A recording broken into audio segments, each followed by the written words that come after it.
분들이 있다면 우리 부모님이 아닐까 그렇게 생각합니다. 며칠 전에 일본 그 동물원에서 원숭이 새끼가 죽었는데 원숭이 어미가 새끼를 안 내놔요. 이게 살았는가 안고 냄새도 맡아보고 뽀뽀도 하고 등을이 업고 계속 사육사가 뺏으려고 해도 새끼를 내놓지 않아요. 부모로서 그 마음은 동물도 다 마찬가지인가 봐요. 바다에서 가장 무서운 존재는 우리는 상어라고 생각을 하는데 상어를 잡아먹는 존재가 있는데 범고래예요. 범고래. 바다에서 가장 상위 포식자가 범고래인데 범고래가 새끼를 낳는데 관찰하는 사람들이 보니까 어느 날 새끼를 낳는데 그 새끼가 죽었어요. 이게 이제 죽으니까 새끼가 점점 바다에 가라앉는 거예요. 그러니까 범고래 엄마가 자꾸 가라앉는 새끼를 밀어 올리는 거예요. 또 밀어 올리고 또 밀어 올리고 또 밀어 올리고. 그래 이제 관찰하는 사람들이 하루 관찰하고 이틀 관찰하고 사흘 관찰하고 4일 동안 계속 몇백 킬로를 달리면서 자기 새끼를 보내지 못하고 마음에 품고 이게 아직 죽었는지 살았는지 왜 가라앉지 또 올리고 또 올리고 하는 마음, 자식을 사랑하는 그 마음, 그 원석 그대로 가지고 있는 것은 하나님께서 동물이나 사람이나 그 부모 마음 속에 그것을 그대로 넣어 놓은 것 같습니다. 하나님의 마음을 가장 닮은 마음, 부모의 마음입니다. 여러분 동의하십니까? 그래서 성경은 우리 하나님을 아버지다. 우리의 부모다. 그래서 하나님을 부를 때에 아비누, 하늘에 계신 우리 아버지, 하나님을 아버지라고 불러라. 그렇게 말하고 있습니다. 예수님은 육신의 부모님에게 효도하였습니다. 주님은 하나님을 섬긴다고 하는 것, 이 세상에서 가장 중요한 믿음의 사람들이 가지고 있는 그 계명, 하나님을 섬긴다는 그 계명으로 고르반이라는 것은 하나님께 드리는 예물, 헌물을 의미해요. 고르반은 하나님께 드렸다는 그것을 핑계로 부모를 섬기지 않는 것은 잘못된 것이다 하는 사실을 지적하면서 주님은 너희의 전통을 지키기 위해서 하나님의 계명을 버렸도다 이렇게 말하였습니다. 하나님께서 우리에게 주신 인간관계 계명의 가장 첫 번째는 부부가 행복하게 살고 자식을 어떻게 하라는 것이 아니라 내 부모를 공경하라. 이것이 약속 있는 첫 계명이다. 축복의 약속, 하나님의 축복의 약속의 첫 계명을 주님께서 너희가 다른 것, 이 세상에서 가장 중요하다고 생각하는 하나님 섬기는 그것조차도 대체할 수 없는 것이다 라고 그렇게 말하였습니다. 부모님은 눈에 보이는 하나님이에요. 예수님의 효도는 한마디로 이야기하면 예수님의 효도는 불구하고의 효도예요. 예수님은 그리스도시고 예수님은 하나님이시고 예수님은 가장 높은 분이세요. 예수님은 모든 것을 알고 계신 창조자 하나님에도 불구하고 인간의 어머니 아버지에게 순종하고 효도했습니다. 예수님은 지혜가 충만하신 분이에요. 예수님은 12살 때 벌써 이렇게 회당에 가서 랍비들하고 성전에 가서 랍비들과 이제 말씀을 토론할 정도로 지혜가 충만하고 시간을 아시고 미래를 아시고 사람의 마음을 다 아세요. 그럼에도 불구하고 아는 척하지 아니하고 어머니 아버지 앞에서는 절대로 아는 척하지 아니하고 순종하셨어요. 가나의 혼인잔치에 갔는데 이 집에 포도주가 떨어졌단다.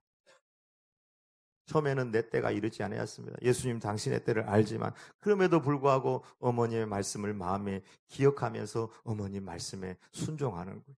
사실은 물이 포도주가 되게 한 그 기적은 어머니 말씀에 어머니의 마음을 알아서 순종한 예수님의 효도라는 맥락에서도 볼 수 있습니다. 예수님의 십자가, 어머니를 요한에게 부탁했습니다. 십자가는 가난이고 십자가는 인간의 한계이고 십자가는 죽음입니다. 십자가에서는 다른 사람, 그것이 부모라 할지라도 돌아볼 수 없는 그런 상황이에요. 그 고통의 한계, 육체의 한계, 정신적 스트레스 그 한계 가운데서도 예수님은 어머니를 기억하면서 요한에게 부탁하였습니다. 우리 주님의 효도는 불구하고의 효도예요. 그럼에도 불구하고 효도하였어요. 근데 우리의 효도는 보면은 조건의 효도예요. 부모님이 나한테 이만큼 해줬으니까, 사랑해줬으니까 해드려야지. 남으니까 챙겨야지. 내 수준이 이거밖에 안 되니까 이만큼 해야지. 나이가 들면 내가 부모보다 많이 배우고 정신력도 좋으니까 부모를 가르치려고 드는 거예요. 왜 우리의 효도가 예수님의 효도를 닮아야 될까? 불구하고의 효도를 닮아야 될까? 그것은 부모님이 우리를 사랑할 때에 불구하고 사랑했기 때문입니다. 가난함에도 불구하고 몸이 아픔에도 불구하고 아무런 조건 없이 못 배웠음에도 불구하고 옆에 있는 친구가 나보다 뭐 잘하면 나는 시기가 나지만 내 부모는 내 자식이 잘하면 그것이 기쁨이 돼. 행복이 되고 축복이 되고 모든 것을 불구함에도 우리 부모님은 우리를 사랑해.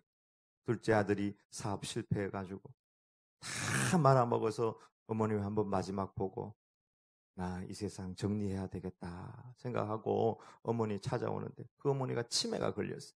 치매가 걸렸는데 둘째 아들 온답니다. 그리고 그 며느리가 또 국을 끓였는데 고깃국을 끓은 거. 그러니까 그 어머니가 뜨거운 고깃국인데 그 고기를 손을 집어넣어 가지고 끄집어낸 거. 손에 화상을 입었어. 그리고는 손수건에 싸가 놨다가 자식 오니까 이거 먹으라고 펼쳐서 주는 거. 화상 입은 손으로 그 고기 손수건에 싸놨다가 주면서 먹고 힘내라. 치매가 와도 자식 사랑은 변하지 않아요. 불구하고의 사랑, 그 사랑이기 때문에 우리도 부모님 효도할 때는 예수님처럼 불구하고의 효도를 가지고 그렇게 효도해야 될 줄 믿습니다. 우리 아들에게 제가 물어봤습니다. 예수님의 효도에 대해서 어떻게 생각하느냐 물어보니까 예수님은 십자가에 못 박혀 죽었으니까 불효한 거 아닙니까? 부모님 마음에 아픔을 줬으니까 불효한 거 아닙니까? 여러분 생각은 어떻습니까? 예수님이 어머니 보는 앞에서 십자가에 못 박혀 죽었으니까 너무너무 어머니 입장에서는 마음 아픈 거고 힘든 것이겠죠. 그렇다고 예수님이 불효자입니까? 예수님은 하늘 아버지께 순종하기 위하여 십자가의 길을 가셨습니다. 비록 십자가로 통해서 마리아 어머니 마음은 너무너무 아팠지만 예수님은 십자가 지시고 난 다음에 사흘 만에 부활하시고 어머니를 나중에 만나주시고 그 아픔 상처 다 치유하여 주시고 진짜 구원의 길 천국 영생을 어머니 마리아에게 선물로 주신 거예요. 사탕, 보약, 돈보다 소중한 것이 있습니다. 우리 어머니 아버지에게 죄사함과 영생과 천국을 주는 것이 진정한 효도인 줄 믿습니다. 목사님 계속 기도하고 그래도 잘 안 돼요.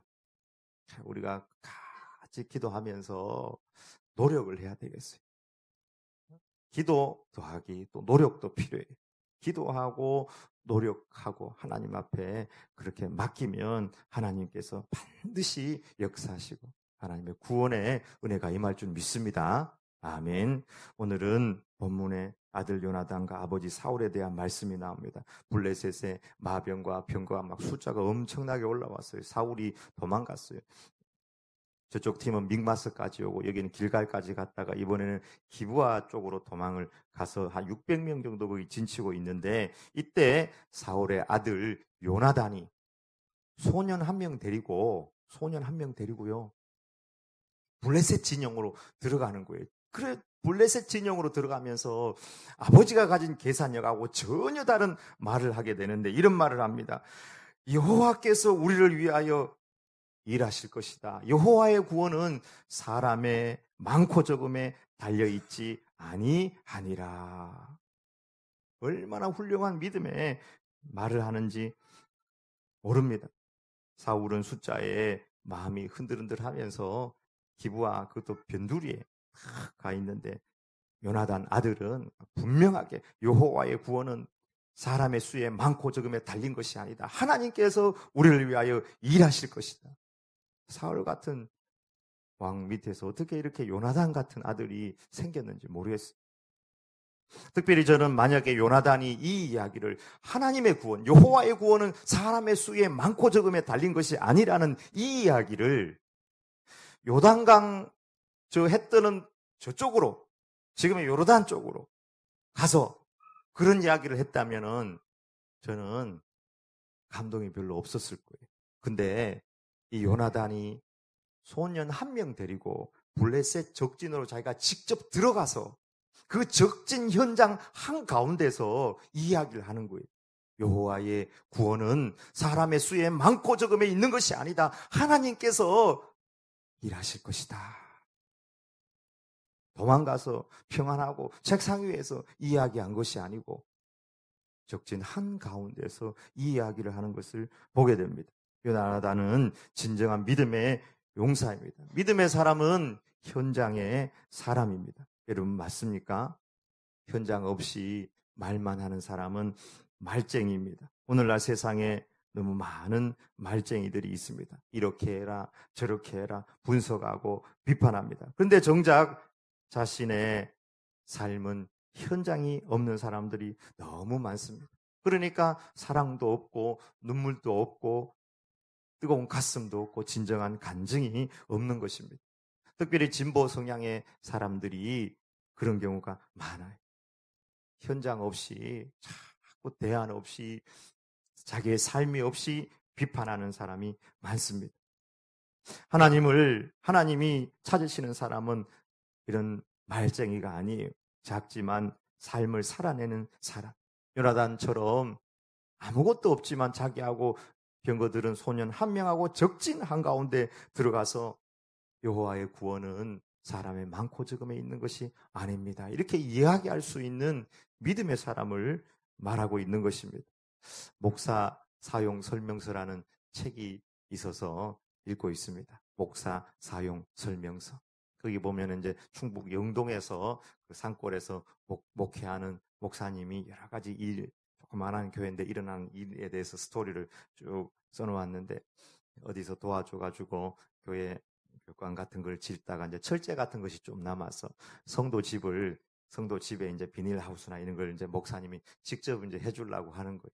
근데 그 성도가 너무 목사님을 못 믿는 거예요. 어떻게 목사님이 용접도 하고 이거 막 혼자 막 다 할 수 있겠는가 이렇게 하니까 하지 말라고 자꾸 그러는 거예요. 그래서 목사님도 오기가 나가지고 내가 왜 못하겠나 이렇게 이야기하면서 교회도 같이 했는데 이렇게 이야기하면서 목사님이 막 한 거예요. 근데 이제 그 일하는 사람이 좀 되는 걸 보면서 목사님 잘한다고 막 응원하고 이러니까 며칠 있다 비가 올 것 같은데 목사님 빨리 해야 되겠다고 그래가지고 막 밤 12시까지 막 하고 용접하고 이렇게 하는데 용접할 때는 원래 눈에 보호 장구를 이렇게 하고 해야 되는데 막 시간이 없으니까 막 빨리빨리 한다고 그냥 혼자서 막 불똥 튀겨가면서 한 거예요. 그래서 얼굴에 불똥이 막 튀었는데 그때는 잘 몰랐는데 다 하고 집에 오니까 막 얼굴이 막 파릇해지고 눈이 막 따갑고 너무 힘이 드는 거예요.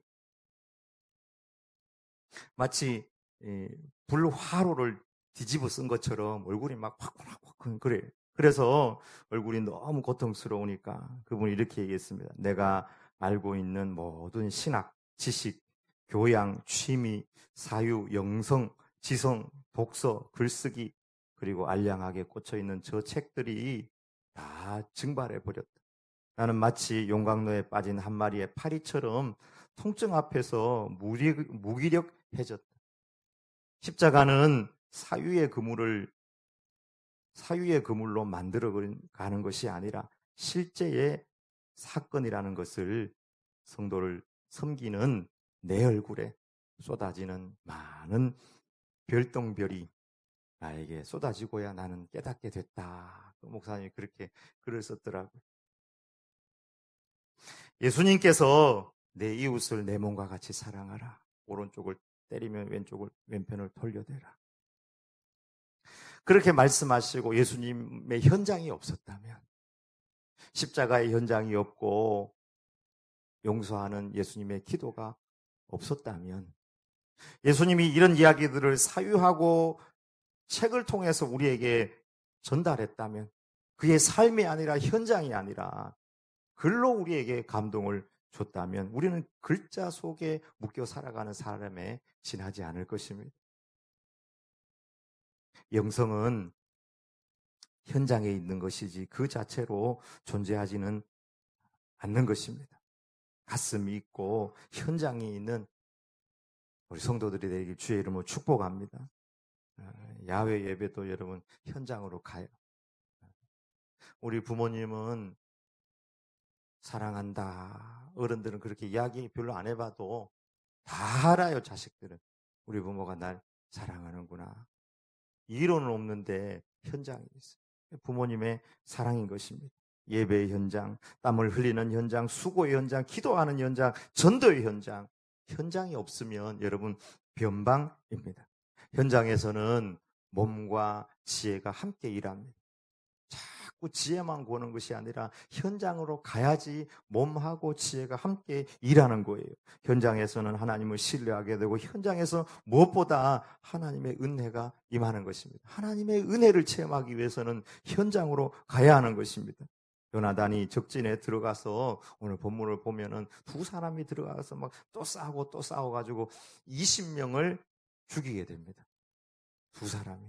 일당 10이에요. 한 사람이 10명을 죽인 거예요. 그때 하나님께서 일어나셔서 블레셋 진영 가운데 역사해가지고 블레셋 진영이 막 두려움이 일어나고 그동안 짱 박혀있던 그 나라 백성들도 막 나와서 서로 싸움하여서 결국 승리하게 되는 것을 보게 됩니다. 사울과 20절에 보면 그 함께한 모든 백성이 모여 전장에 가서 본즉 블레셋 사람들이 각각 칼로 자기의 동무들을 침으로 크게 혼란하였더라. 여러분, 관념은 껍데기예요. 현장이 알맹이입니다. 현장이 없으면 우리는 변두리 사람으로 살아갈 수밖에 없습니다. 오늘 현장에 들어가지 못하고 구경하는 사람이 있습니다. 누구입니까?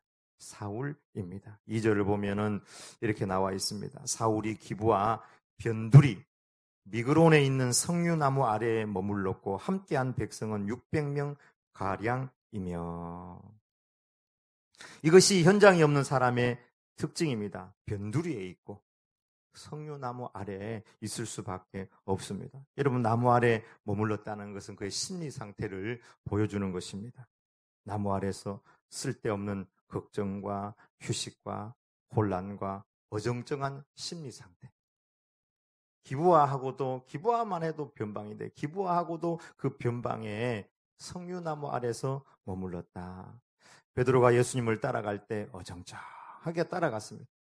따라가는 것도 아니고 안 따라가는 것도 아니고, 따라가는 것도 아니고 안 따라가는 것도 아니니까 그 상황에서 예수님을 3번이나 저주하면서 부인하고 말았던 것입니다. 다윗이 한 번은 아버지 이 말씀에 순종하면서 현장에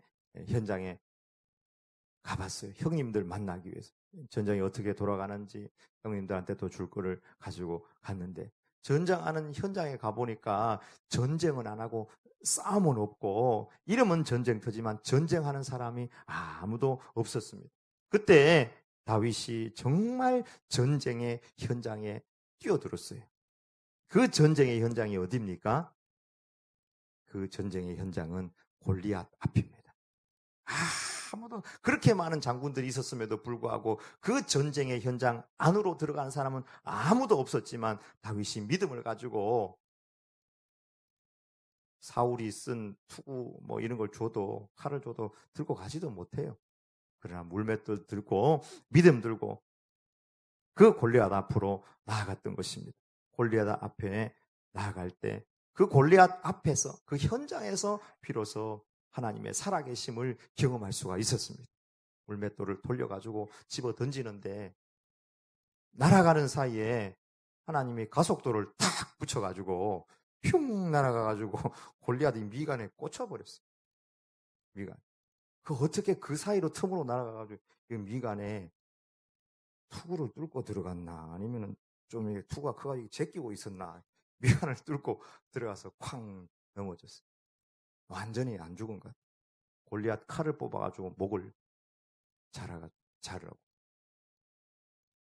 그 승리, 하나님의 은혜와 역사는 현장이지 여러분 책상 위가 아닙니다.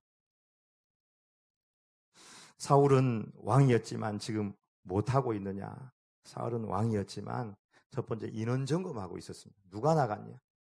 두 번째는 하나님께서 행하시는 것, 그들 가운데 일어나는 저 백성들 가운데 두려움, 하나님께서 일하시는 그 구경만 하고 있었습니다. 세 번째는 주인공이 되지 못하고 변방이 머무르고 또 현장이 없을 때 탁상 공론으로 잘못된 결정을 하게 되는데 이제 일어나서 블레셋 사람들을 칠 때에 저들을 완전히 치기까지 누구든지 음식을 먹으면 그에게 저주가 있을 것이다. 이게 잘못된 결정인 것을 이제 이후에 읽어보면 알게 되거든요. 현장이 없으니까 아주 잘못된 전쟁에서 승리함에 마이너스가 되는 그런 결정을 하게 돼요. 완전히 다 죽이고 우리가 축배를 들자 이런 생각만 한 거지 진짜 완전히 죽이고 좀 가다가 음식이라도 있으면 먹고 그들을 완전히 진멸해야 된다는 진짜 현장의 소리를 그들이 사울이 듣지 못했던 거예요. 여러분 현장을 알지 못하면 엉뚱한 말을 하고 엉뚱한 결정을 하게 되는 것입니다. 저는 바울은 현장의 사람입니다. 예수님도 철저히 현장의 사람이었습니다. 인카네이션이라는 말이 무슨 말입니까? 현장에 왔다는 것입니다. 현장 소장이 누구냐? 우리 예수님. 우리 예수님. 지금은 현장의 시대. 다르게 얘기하면 현장에 가서 실천력이 강한 사람들이 성공하는 시대입니다. 여러분 지식 정보화 사회에서 이제는 실천력의 사회로 넘어간다는 사실을 이미 많이 들었을 거예요. 망하는 회사, 망하는 가문, 망하는 기업은 정보만 가진 사람들. 그러나 정보가 다가 아니라는 것을 알았습니다. 작은 정보이지만 가지고 30배, 60배, 100배의 실천력을 가지고 현장으로 가서 사랑하고 땀 흘리고 눈물을 흘릴 때에 더 많은 지식과 더 많은 단단한 진리 같은 보석의 열매들이 맺혀진다는 사실을 오늘 성경이 또한 우리에게 보여주고 있습니다. 요나단처럼 우리가 주님을 믿고 실천하며 현장으로 갑시다. 수가 아니에요. 수가 저쪽에 너무 많아요. 막 산만에다가 막 모래알처럼 많은 사람들이 올라와요. 근데 현장에 안 가봤어. 부딪혀보지도 않았어. 딱 두 사람 들어가서 믿음으로 나아가니까 그 가운데 하나님이 역사에서 것을 보게 됩니다. 오병이어도 마찬가지. 5천 명이 있고 10,000명이 있고 15,000, 2만이 있는데 무엇으로 그 사람들을 먹이겠습니까? 근데 현장에 안 들어가 봤어요.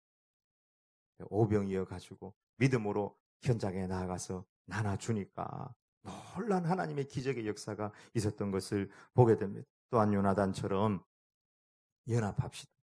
요 성경을 자세히 묵상해 보면 요나단이 만약에 혼자 들어갔다면 그런 역사를 이루어낼 수 있었을까 하는 것입니다. 소년 한 명이라도 병기던 소년 한 명이라도 같이 가서 서로 이야기하면서 믿음으로 의기투합하고 딱 두 사람이 함께 하니까 그 안에서 20명을 이겨내고 그 안에 있는 블레셋 사람들을 무찔렀던 역사를 보게 됩니다. 여러분 연합의 힘은 엄청나요. 두 사람만 함께 하더라도 저 사람이 나를 알아주고 내가 그 사람을 알아줄 수 있는 단 한 사람이 내 주변에 있다 할지라도 나는 쓰러지지 않을 수 있습니다.